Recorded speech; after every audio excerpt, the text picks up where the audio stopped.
This is a video about how to use some more features of the accounts receivable dashboard in BI. Specifically, we're going to look for the parts tickets that are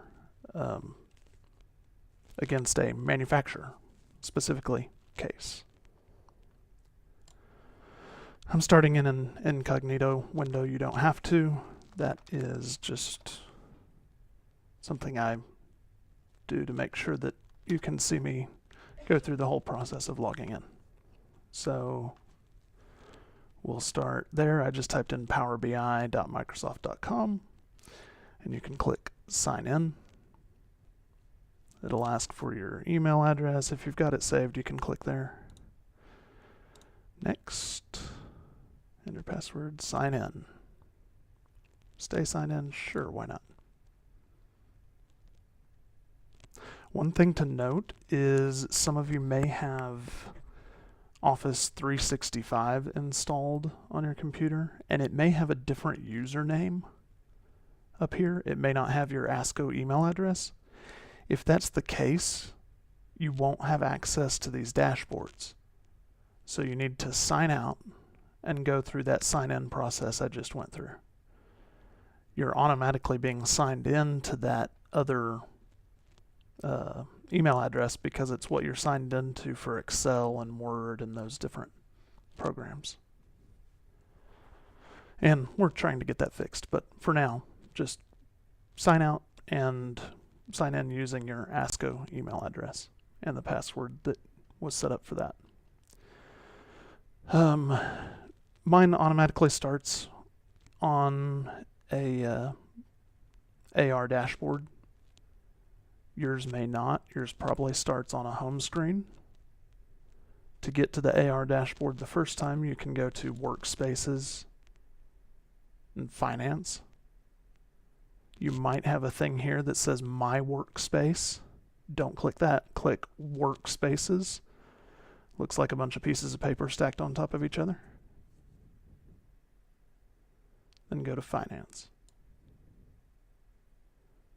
This is a list of the dashboards in Finance. Finance is also accounting. Not in America, but yeah. Accounts receivable analysis is the dashboard we're looking for. Now, I made this my start screen by clicking Enable Featured. Right now, if I click Disabled, it won't do it anymore. But yeah, okay. It'll say Set as Featured. If you click that and say Set as Featured Dashboard, that's what will come up when you log in. From here, you can click on any one of these, and it will take you to a report about ARs. Which one of those things you click on determines what page you end up on.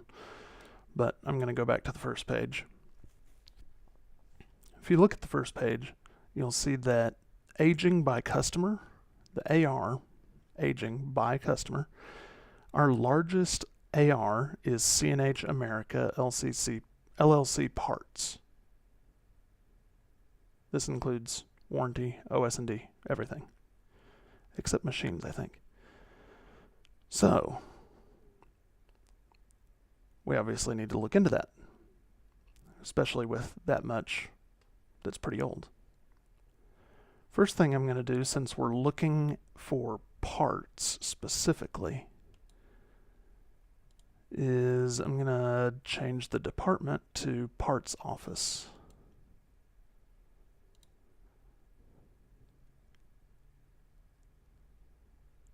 Now you can see C&H moved down one, but there's a lot over 90 days. Now we may want to go look at the details of that because this doesn't do us much good. There's two ways to do that. I'll do it the long way first because it's probably the one you'll remember easier. If you go to the third tab, AR Aging Details by Invoice Date, our filter stayed, Parts Office. And it's showing branches here. It's probably down here somewhere. Not sure where, but yeah, there is a branch column. And all these other details down to the order number.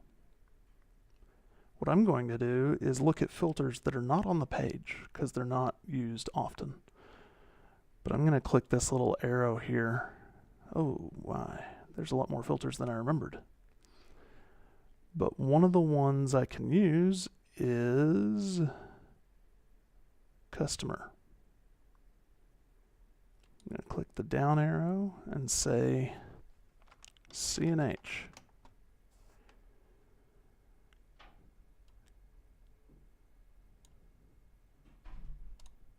Just to make sure we get them all, I'm going to click them all.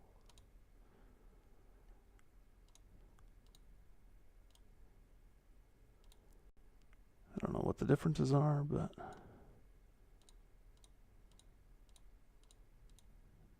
good grief. They should all be the same company.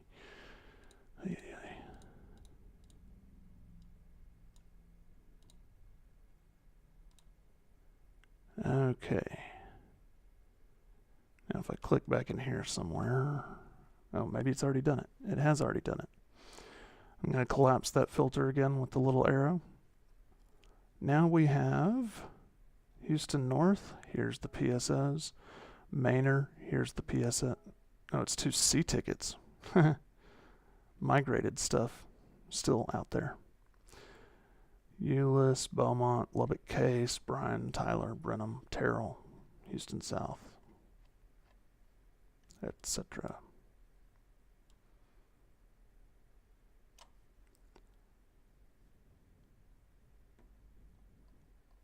And that appears to be all of them. And looking at these customers, it looks like only one of them actually brought something up under the parts office. So the only one of those we had to click was C&H America LLC. LLC Parts, that one.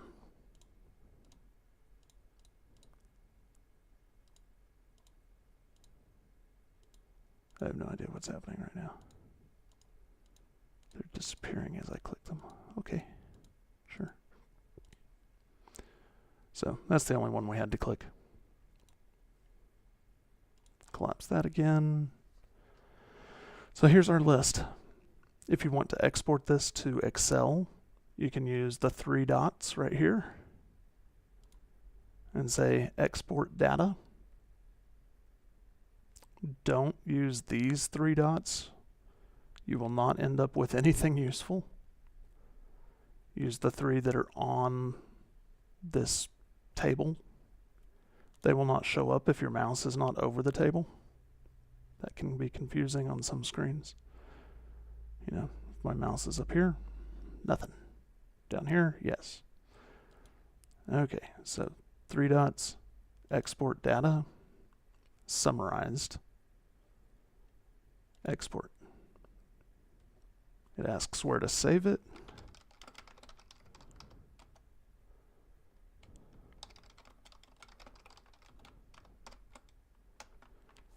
Save. I'm going to open it up. Of course, it appeared on the wrong screen. I'm going to highlight all my columns and double click the edge of the last column. No, I'm not. I'm going to delete that first line. Then I don't know if y'all caught that. Click it, right click, delete to get rid of that first line. Then highlight all the columns. Double click the edge of the last column and it will auto size all those columns.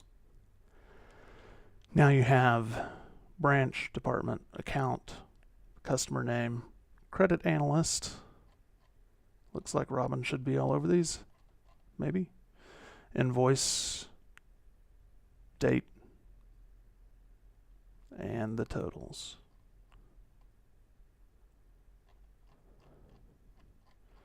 That's interesting.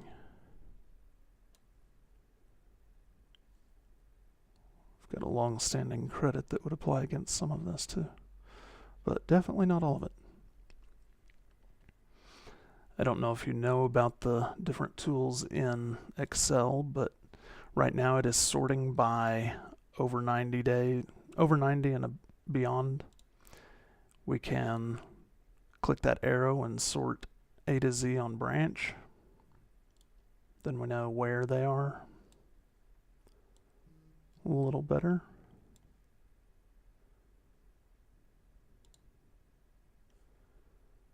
You can also do a little bit more complex sort by clicking anywhere in the table and going to the Data tab and clicking Sort. It's right there. Right now it's sorted by branch. We can add a second sort and say then sort by over 90, the amount over 90, and go from largest to smallest because I want to see the biggest numbers first. Those are the worst. And I'm not going to define any sorts farther than that because it's very unlikely that two of these rows are going to have the same exact dollars over 90 days. That's the only time the next one would come in to play. Like this one only comes into play when the branches are the same. It sorts within Amarillo case. Oh, but there's a good example. Within Amarillo case, all of the over 90 are 0. So let's do add another one. Let's say after that, we'll sort by 61 to 90, largest to smallest. Then 31 to 60, largest to smallest.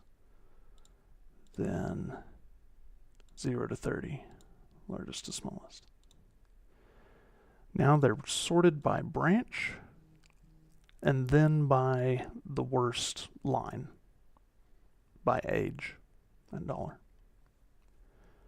So it considers the $395.50 here worse than the 1,000 here. That may or may not be correct, but you could also just sort by balance, either way. But that is a basic synopsis of how to get the AR for that specific customer.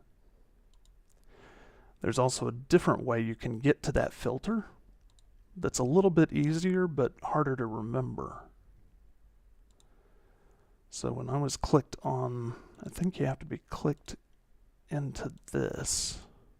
Yeah, your mouse has to be on that table to get to here to filter. To undo this filter, I'm going to have to click that little eraser button or select all. And that gets rid of the filter so that you can go back to seeing all customers. I do have to point out, I have done nothing to these reports in a long time.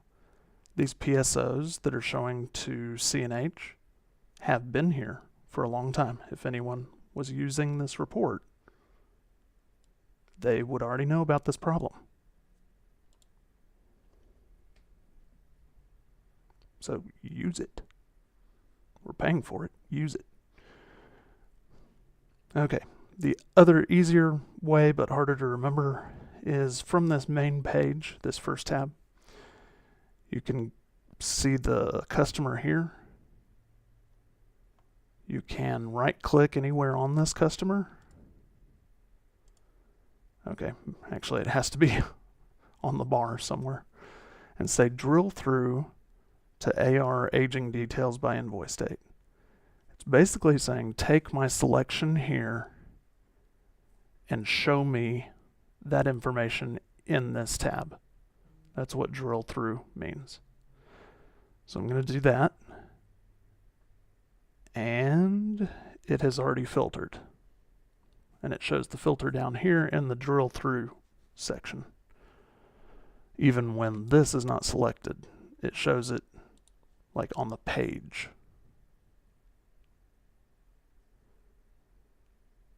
Okay.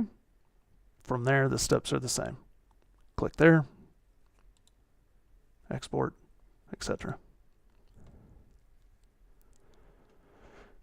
I also recommend exploring some of the other tabs on here, on this AR report. They should be pretty useful. AR balance by customer. Imagine that. There's C&H, been there for a while. And there's the big red bar.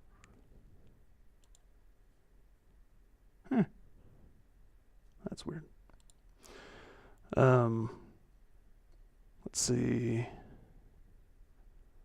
Balance by external rep and department.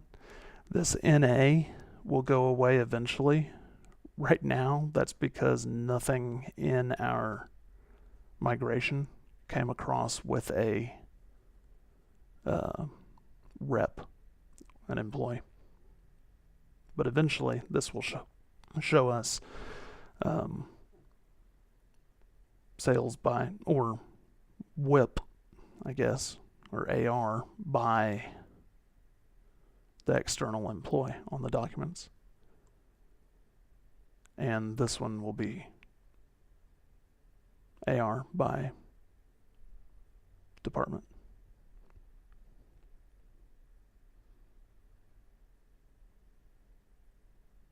Okay.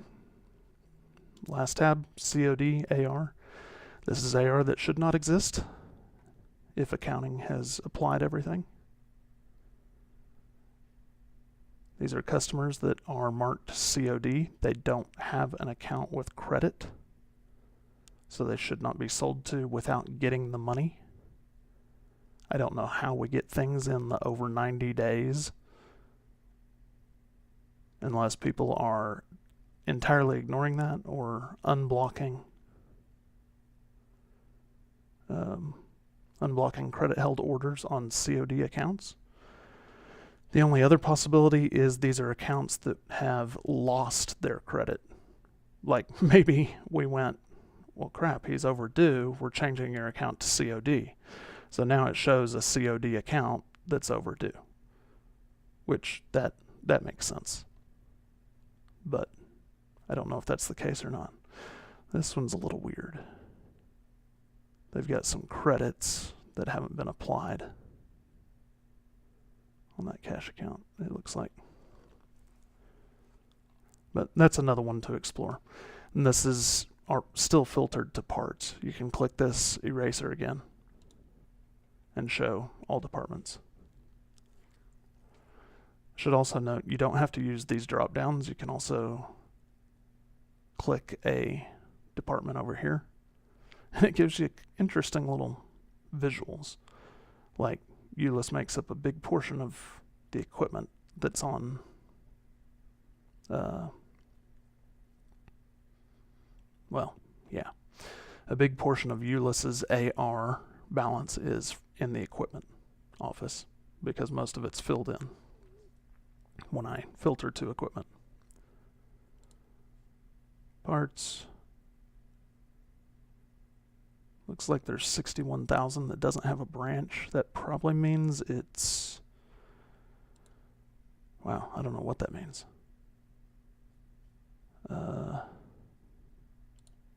Parts blank.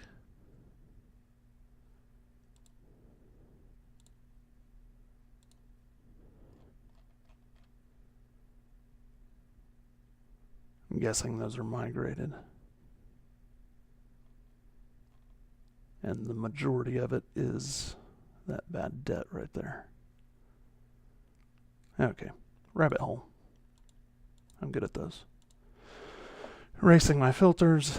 If you ever end up in a filtered situation that you don't know what the heck you did and how to get out, there is a button up here. I used to call it the oh shit button in Sisense, but they call it reset to default. That's not nearly as creative. Reset to default.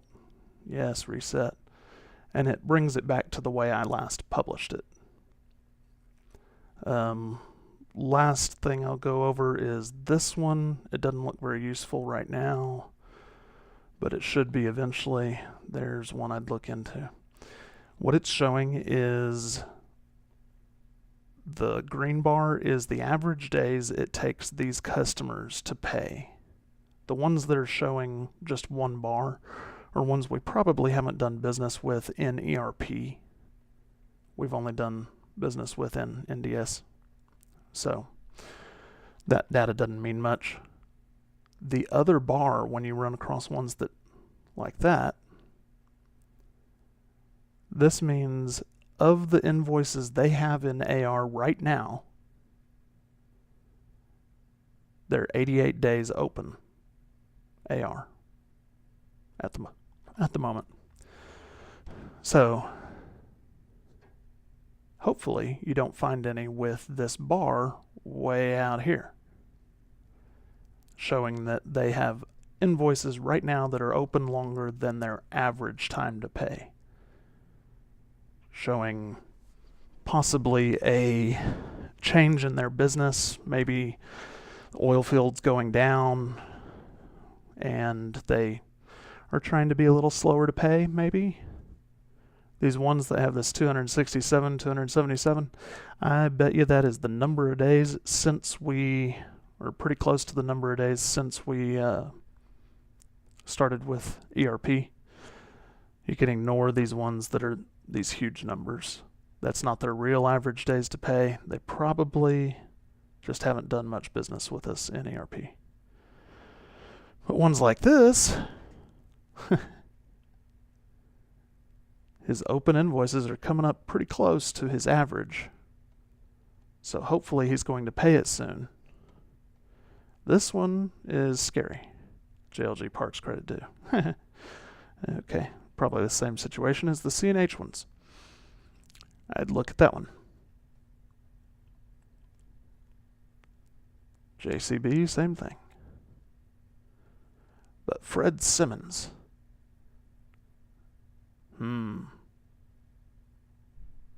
That's a lot of days. The only thing to be careful with on this one is this does not take into account dollars. This is just age. So he may be way over his average days to pay, but it may be a penny. Heck, it could be a credit. So this is just a piece to look at, and then you need to dig deeper to make sure it's really a problem. And hopefully this widget will become more useful when we've been on the system long enough to get rid of all our NDS AR and all of our AR that happened in the first few months of ERP. But I see a few that I would look into. Schlumberger. Wait. Well, that's different. We owe ourselves something, apparently. Is the rental department not paying the service department, or sales not paying rental? I don't know. Anyway. Okay, that's the last widget I can think of that we would go over in this. If you have any questions, shoot me an email. I'll come out with a few more videos sometime soon, specifically one on our financials. Maybe 2, maybe 3. And we'll see how it goes. Thanks, and I hope the tool helps. Let me know if there's something you think would help more or make it easier to use. Thanks.